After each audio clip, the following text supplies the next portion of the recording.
Thank you everyone for joining us. What I'd like to do today is talk about the future of image-guided cell sorting and more specifically talk about the VERLO image-guided cell sorter, which is the latest addition of our family of microfluidic-based gentle sorters. So for those who are familiar with NanoCellect, you may know the Wolf G2, which is our gentle microfluidic sorter with 2 lasers and 9 colors. And what we did is that we carried over the gentle microfluidics and the optics of the instrument into the VERLO, and we added the ability to scan cells and take image of the cells and make sorting decisions as the cells are going through the microfluidic cartridge.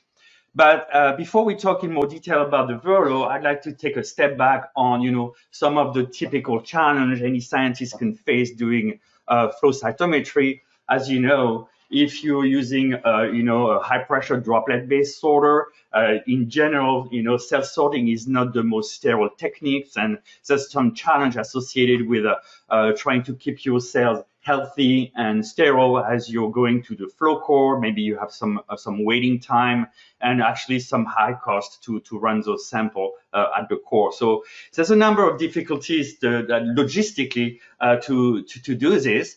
And if on top of that you try to work with fragile and sensitive cells, it's becoming very difficult. So as you may know, all of you have tried to sort primary cells. Maybe you've tried to sort neurons, and you know that it's very difficult. High pressure sorter, induce a lot of shear stress on the cells, which result in a poor viability after the cells are being sorted.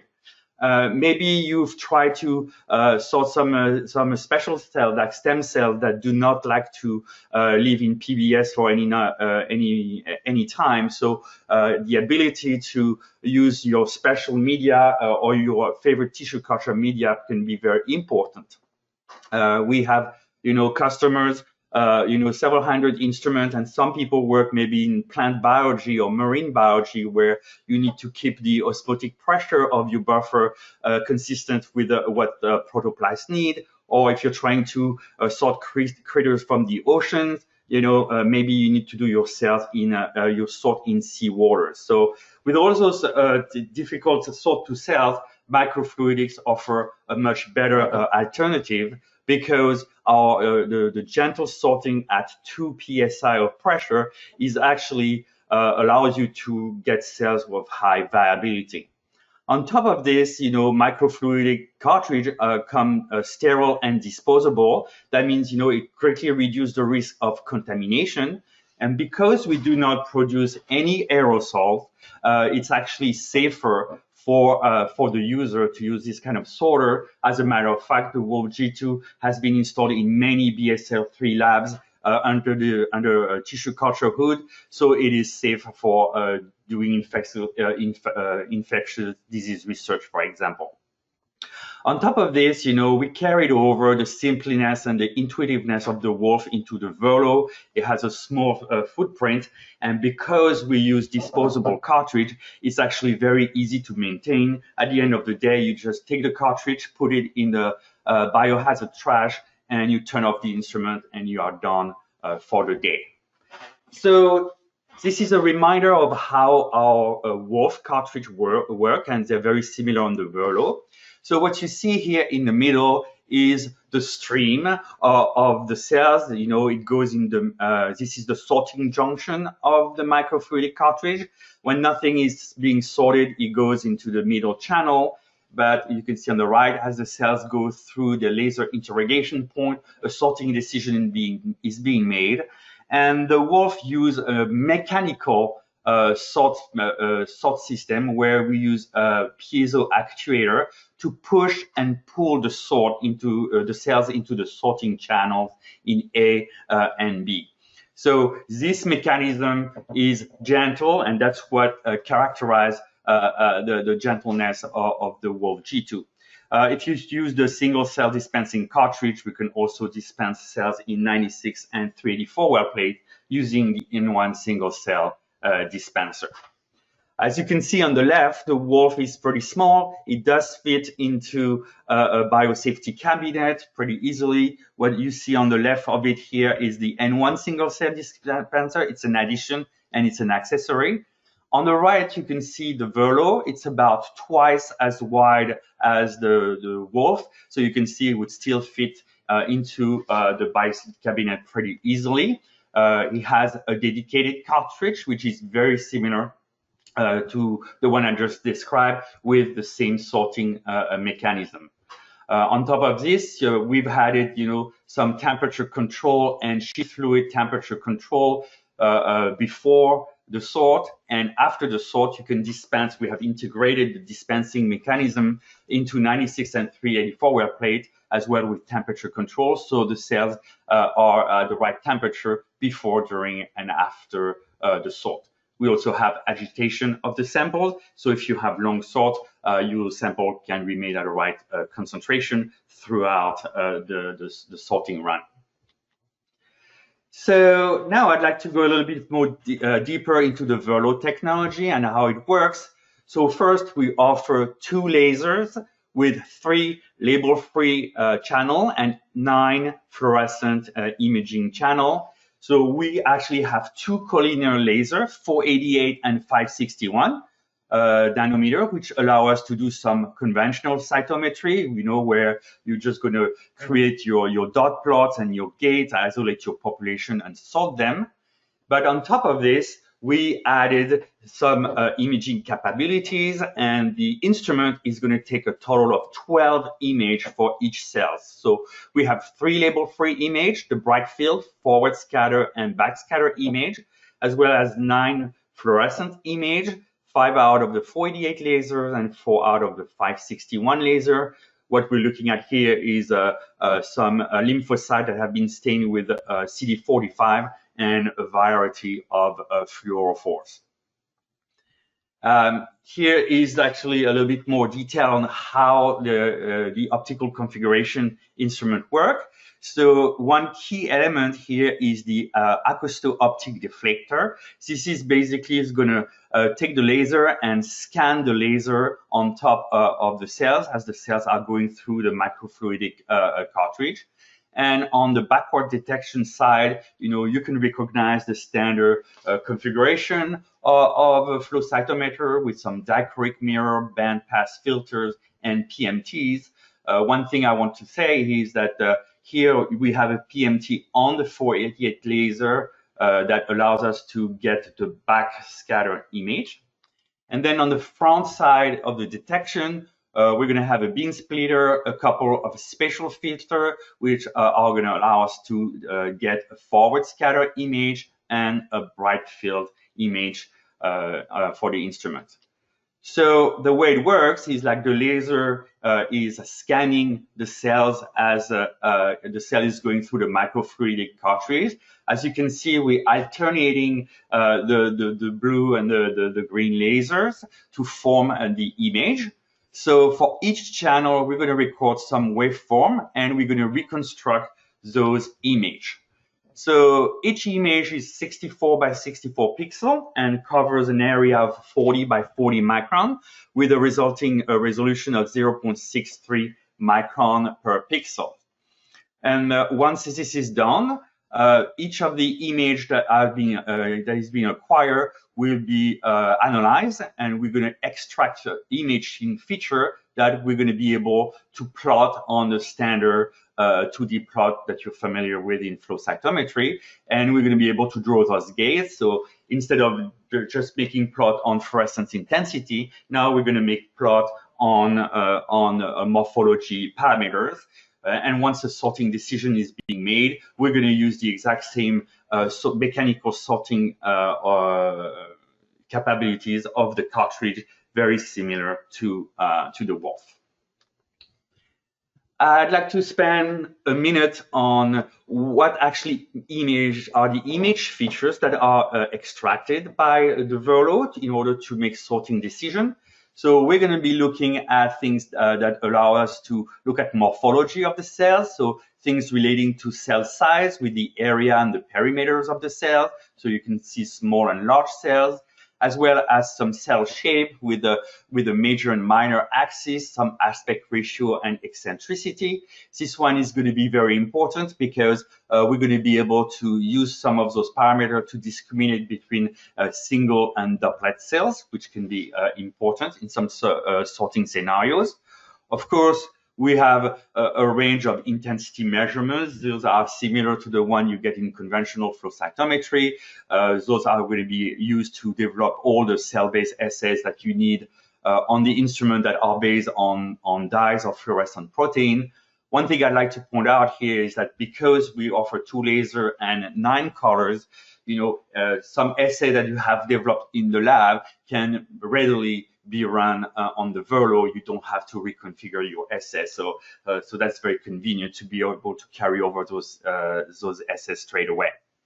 We have some other features that are being extracted. Some are related to cell texture with the contrast and gradient RMS. So here, we're going to look at cells that have a lot of contrast versus cells maybe that are more smooth in aspect. And in here, we have some correlation and delta center of mass features that are being calculated. Basically, this is going to allow you to do some colocalization and translocation assay.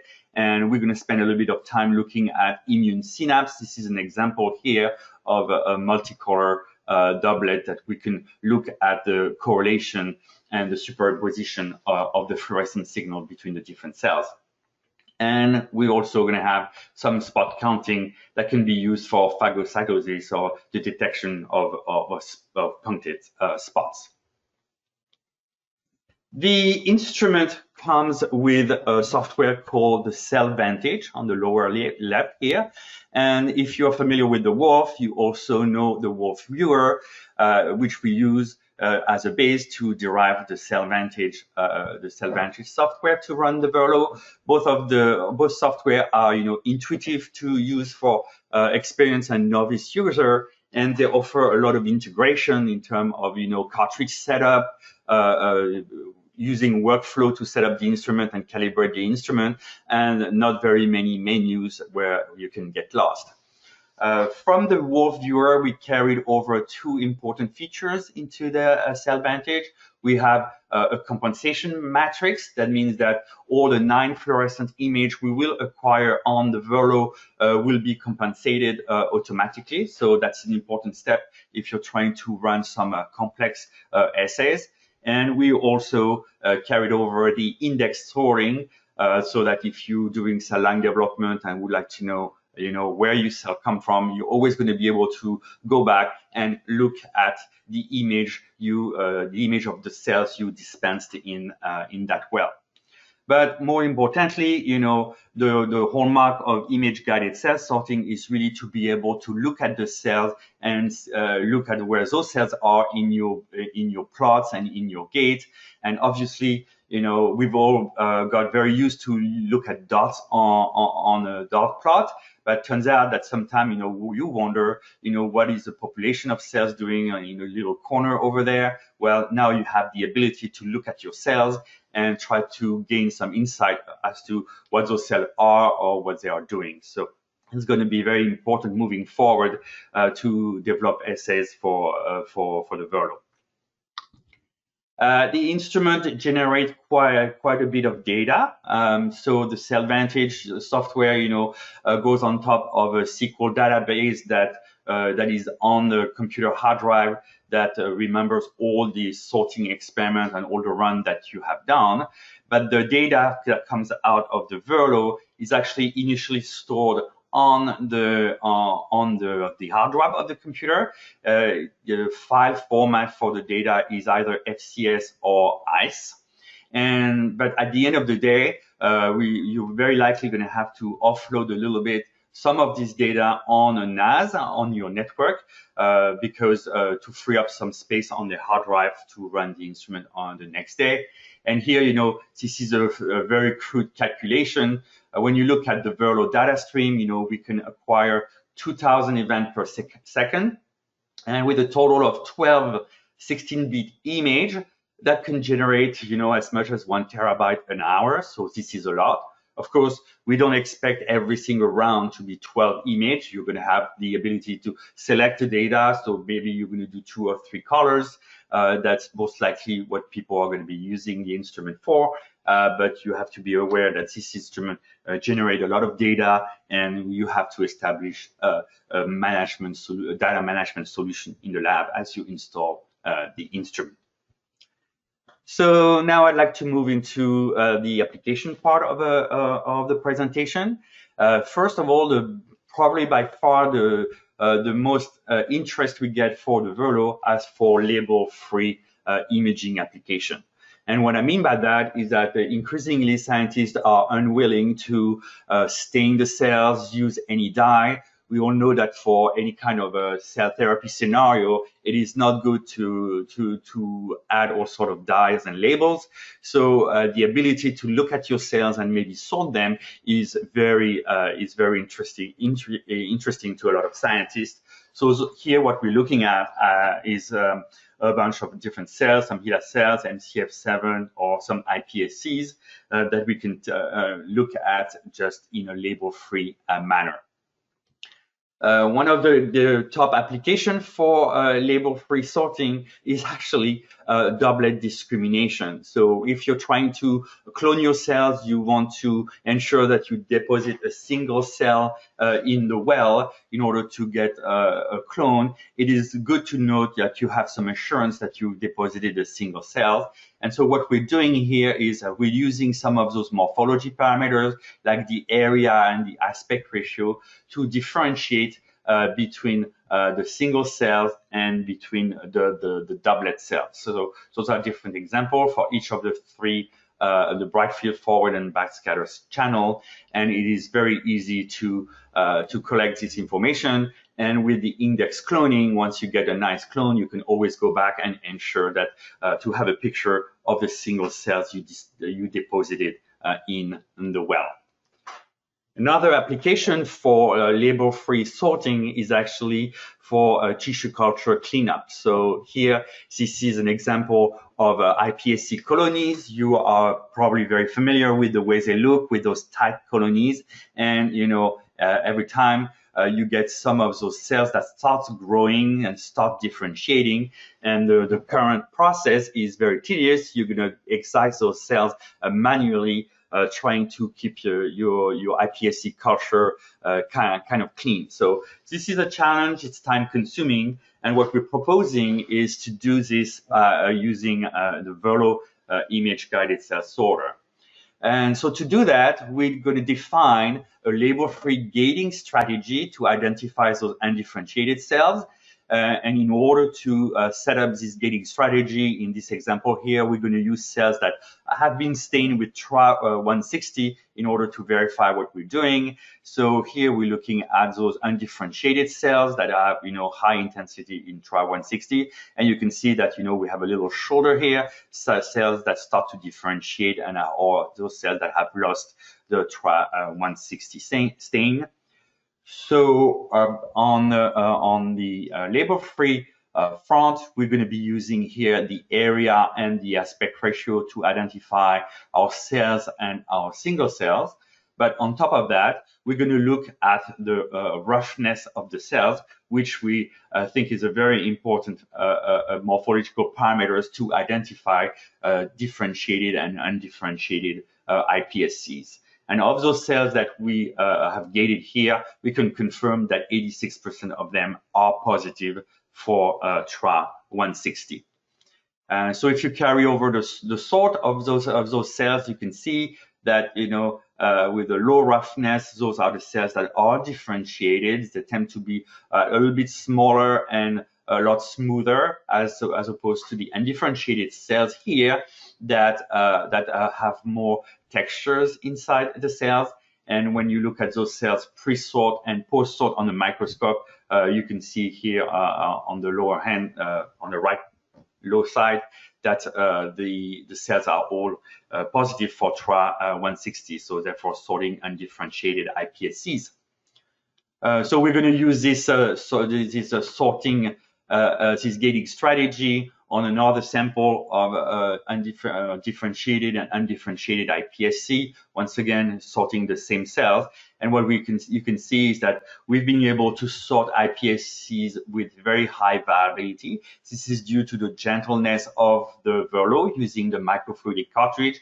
And here, we have a very high purity for those iPSC, undifferentiated iPSC post-sort. The next categories of assay I'd like to discuss is cell-to-cell interaction. And here what we're looking at as an example is the interaction between Raji and Jurkat cells. So Raji cells is a B cell type and Jurkat cells is a T cell type. And so when interacting together, they're going to form an immune complex. So what we're doing here is that we are using those morphology parameters and features to identify the cells and the doublet, just like we did previously. So you can see here some of those little doublets between Raji and Jurkat. But on top of this, we're actually going to stain those cells with LFA1, which is a marker for active immune synapse. And so we're going to be able to identify the positive cells for these markers. And those cells, we're going to go back to a classic 2D plot between CD3 and CD19, where we have the single markers and the one that are double labeled for CD3 and CD19. And as you can see, those cells is a doublet that is positive for LFA1. So this is an active immune complex that we're going to be able to sort. And by applying this sorting strategy and doing some post-sort verification, we can increase the purity of those doublet active immune complex from about 12 to over 90%. So we anticipate that this kind of sorting scenario is going to be very interesting if you want to do some CAR-T screening, for example, if you're trying to identify the CAR-T construct that is actually interacting with your target cells, and you want to establish an active immune complex between your CAR-T cells and the cancer cells, for example. So here, this is a very similar assay. We are still using Raji B cells that have been stained with a MitoView green, which is a mitochondrial health marker. But now we just co-incubated those cells with activated primary human T cells. And what we've been able to show here is that, once again, we have formation of the active immune complex. When you do not activate the T cells, well, your Raji cells are very healthy. But what's important here is after formation of the active immune complex and activation of the T cells, whether you're looking at pre-sort and post-sort, we've been able to demonstrate that you lose some of the health of the B cells. Therefore, looking at the activity of the human primary T cells. But most importantly, this shows that the activity of the cells and the activity of the immune complex remain pretty much equal before and after the sort. So we demonstrate here that going through a microfluidic cartridge does not change the functionality of this active immune complex. The last categories of experiment I'd like to discuss today is intracellular staining application. So first, we wanted to verify that the VERLO has sufficient resolution for intracellular application. What we're looking at here is stained cells with lysosomal probe orange as well as DRAG5, and you can see that we can generate those images where we have some subcellular localization of the signal. So we should be able to analyze those cells for subcellular location of those different fluorescent signal. Those are other examples of assay we're working on. Currently, we're looking at the subcellular particle counting. So those are images of singlet and doublet cells that have been co-incubated with very small 1-micron beads, and you can see that we generate those images that can be analyzed. And on the right-hand side here, we have a nuclear translocation assay with the glucocorticoid receptor that has been fused with GFP. In this case, in the control, the GFP signal and the GR receptor is actually located in the cytoplasm. And upon treatment with dexamethasone, is going to translocate to the nucleus. You can see the change in the signal location going from the cytoplasm to the nucleus. So we will be able to monitor and quantify that translocation assay and sort the cells that show a positive translocation. The last image I would like to show you guys is another example of lysosomal health assay. Here we're looking at MCF7s that have been treated with staurosporine. So this is an apoptosis assay. You can see that upon treatment with staurosporine, the signal for the lysosome probe orange goes from diffuse to more punctate. At this time, I'm showing here just a measurement of the intensity, which is not the most, probably not the best way to analyze this. We are developing additional feature on the instrument to look at the diffusivity or, spot counting in order to have better analysis of those images. So, in summary, what I'd like you to remember today is that the VERLO Image-Guided Cell Sorter is really at the forefront of imaging cytometry today. We have twice the number of imaging laser, and we're the only instrument that generate 9 fluorescent image for each cells that goes through the microfluidic cartridge on top of the 3 label-free image that we generate. And these imaging capabilities are all built on top of the proven gentle microfluidics that we carried over from the Wolf G2 that ensure the highest viability of your sample, as well as the best-in-class single-cell dispensing. We have a very good clonal outgrowth outcome when sorting cells and depositing cells with the Wolf, and we anticipate that the VERLO will have very similar performance. But on top of this, the instrument can do both traditional flow cytometry and image-based cell sorting. And before we go, I'd like to have a very small word about, AI and machine learning. There's a lot of discussion on how those AI algorithms can help to develop assays or analyze those images. So this is not something we do currently, but we have our data is actually open to any other third-party software to look at those images, and we know that customers want to use some AI algorithm to help them out analyze those images.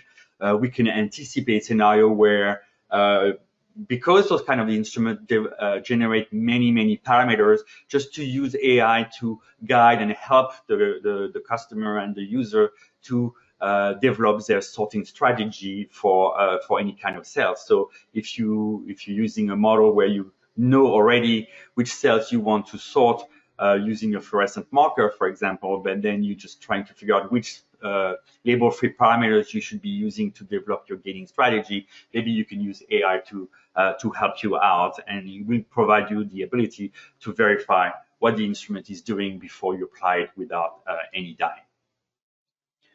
So with this, you can learn more on our website. Those are a couple of posters that were presented earlier this year. On the left, it's a poster that was presented at a CYTO conference in Scotland, where the VERLO was unveiled. This is in more detail how we use the VERLO for label-free sorting of iPSC and iPSC culture cleanup. And on the right-hand side, this is actually a Wolf poster where we look at the gentleness of the instrument and the highest clonal outgrowth rate to generate single-cell deposition of iPSC and generate nice, healthy colony that retain the ability to differentiate in the 3 different germ layers. So one one little snapshot to our team. We are located in San Diego, sunny Southern California. We're a small company, but we're a fun place to be.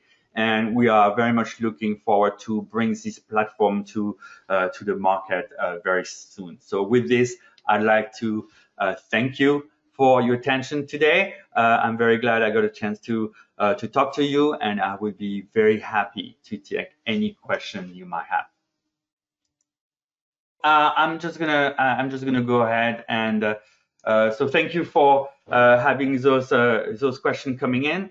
One of the first question is, are there any additional laser option for a special instrument order? So that's a very good question. At this time, that is just not the case. We only offer the 488 and 561 laser configuration based on the feedback that we get from customer. We have not made a determination of whether we're going to offer additional laser configuration in the future, but we have not closed that door yet either. So I don't have very much of an answer, but this is an instrument where we're going to continue to develop in the future. So I said that might become possible in the future. The second question that we have is, are these real image or calculated? Are these 3D image? And how is it trustworthy? So those are not images that are acquired by a high-speed video camera, right? So the way you think about it is like we use a laser scanning mechanism that scans very fast. So if you were to compare with any microscopy method, I guess that would be confocal, where you have a laser scanning the cells as well. So in that regard, those images are being reconstructed out of the laser scanning. So those are real images, just not from a video camera. For the next question we have on here, I can field these over to you. Okay. Is the image generation similar to ghost cytometry? No, not at all. Because the ghost cytometry, I think you're referring to the ThinkSight instrument, really use one laser to create some diffraction of the cells, and then what they do is that they record this waveform, and they do not ever create image. They just use an algorithm and AI to analyze directly the waveform. For us, we still want to scan the cells and reconstruct an image. I think it's very important for the scientists to be able to look at their image and figure out what they're looking at. As you can imagine, when you start putting cells on your instrument and you put your plot and your gate together, you see those dots everywhere. It's really nice to be able to look at those dots and figure out what those cells really look like. So this is very different. And the other thing is that once we have established those image, we're going to be doing some all the image feature where we extract those morphology parameters. Have been, quite common in imaging and high content analysis over the years. So I think it's going to be easier for people to correlate the assays and the cell behaviors they've observed in high content or microscopy with what they see on the VERLO, because we're taking a real image. Great, thank you, Olivier. And what is the throughput or sorting speed of the VERLO? Okay, so the instrument sorts 200 to 300 cells per second, which means that it's going to take about 45 minutes to sort 1 million cells. But on top of that, the instrument can analyze 2,000 events per second. So if you're just using the instrument for analysis, trying to set up your assay, figure out what your cells look like before you decide to sort, it goes quite fast. But the sorting speed is around 200 events per second. Thank you. And we have another question here. What is the detection limit of the VERLO? So the detection limit of the VERLO is, so as we mentioned, the image resolution is 0.63 micron per pixel. but if you want the computer to identify an object using image analysis, it has to be a minimum of 2 by 2 pixel. So in general, the minimum size we're going to detect is going to be around 1.5 pixel. But as you may have seen some of those pictures where we use 1 micron beads, we can see them very easily. It's just that the object you identify using the image analysis algorithm is going to be around 1.5 micron. Great, thank you, Olivier. And for our next question we have here, when will the VERLO be available for purchase? Yes, so it will be available at the end of the year. We anticipate to ship out in the next couple of months. So for most people, it will be available in Q1 2025, so 3-4 months from now. Awesome. And for our next question we have here, for the microfluidic-based sorting, can you perform droplet-based sorting? So once again, we do not create high pressure droplets like a conventional sorter out of a nozzle. That's why the instrument does not create aerosols. What we do is that the cells are located in a little drop at the end of the cartridge, and this drop is just going to drip in your wells. Or if you're dispensing into a 96 or 3D 4-well plate, you're just going to have the tip of the tube that is going to go into the media, and the cell is just going to gently being deposited that way. So there's no drop formation in that case for single cell deposition. Great, thank you. And we have another question that rolled in here. How fast is the cell dispensing for single cells? So for single cell, we're going to be depositing around 3 to 3.5 microliter per well, and it's going to take 6 minutes to do a 96 well plate, and I think 17 minutes for 384. Thank you for that. And we had a question from Deba G here. What other laser will be available in the future? Yeah, so sorry, I answered this question already. We currently have the 488 and 561, and future spectral configuration have not been decided yet. So for the moment, we don't know. Sorry about that. Awesome. Another question from Yoav. Can you discuss whether images can be compensated? Yes. So basically, as I mentioned, we carried over the automated compensation from the Wolfviewer software into the CellVantage software for the VERLO. And so the way we do this is that the compensation that we get for your intensity measurement on your fluorescent channel will be applied to each of the image. So we anticipate that you're going to be able to do 9 color image compensation on the VERLO. Awesome. And for our next question, we have one for Francisco.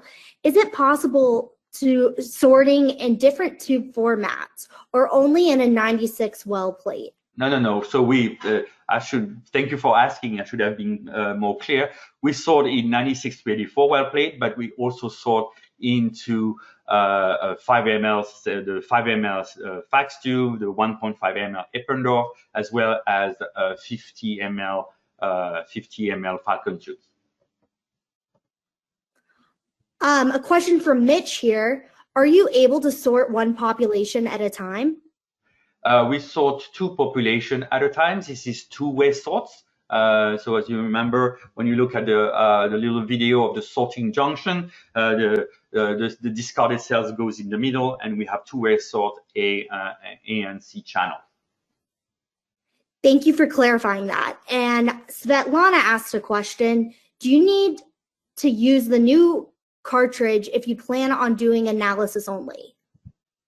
So yes, you need to put the cartridge on the instrument. There's a quick step of calibration. But I think what you're asking is that do you need to have a new cartridge every time you run a new sample? And the answer is no.